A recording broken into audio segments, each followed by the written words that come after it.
တာခဲရလေးမျိုး နေပုံထိုင်ပုံတွေစားပုံတော့ပုံတွေပြောင်းရမလဲဟိုကျွန်တော်ပြောတဲ့အတိုင်းလေးတော့အခုအခုဘာပြောင်းလဲကြပြော အဲ့ဒါခဲတာတော့ရှိသေးတယ်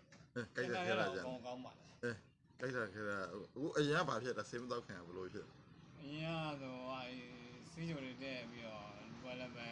ထုံးကျင်ကြိုက်ခဲတာ ဘလောက်တက် ဒီဘလောက်လဲဆိုငါစီးကြိုတက်တော့400ကျော် 400ကျော် နောက်ပိုင်းတော့ အခုတိုင်းကြီးသေးတယ်မတိုင်းပြီဘူးလားအခုကကိုယ့်ဟန်ကိုသိနေပြီလားအခုဘာကျန်တာ ခုမှကျန်တာဆိုတခါတလေအဲ့လိုအကျော်ကြိုက်တာခဲတာဒါတော့ ဘလို့ပလာပဲအဲ့ဒါကျွန်တော်တို့ဟိုပါလေဒီကျွန်တော်တို့စားတဲ့စနစ်ပြောင်းပေးမယ်နော်ဒီရေစနစ်ကိုသေချာလေးလို့အဲ့ဒါဆိုထွက်သွားပြီအခုဟိုဟာ30စုရလူကကျွန်တော်သေချာပြောတာ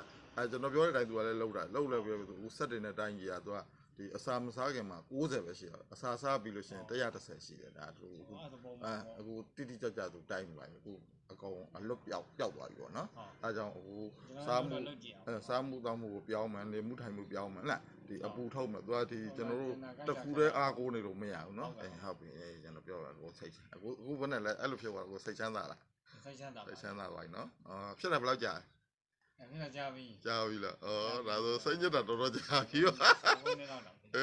အခုလိုစိတ်ညစ်တဲ့လူတွေရှိပြောပြီးသားကွာဘာပြောချင်အဲ့လိုမျိုးစိတ်ညစ်တဲ့လူတွေကစိတ်ကြိုကြောင့်စိတ်ညစ်တယ်လို့ပြောတဲ့တခွန်လားစိတ်ညစ်တဲ့လူတွေရှိဟုတ်ကဲ့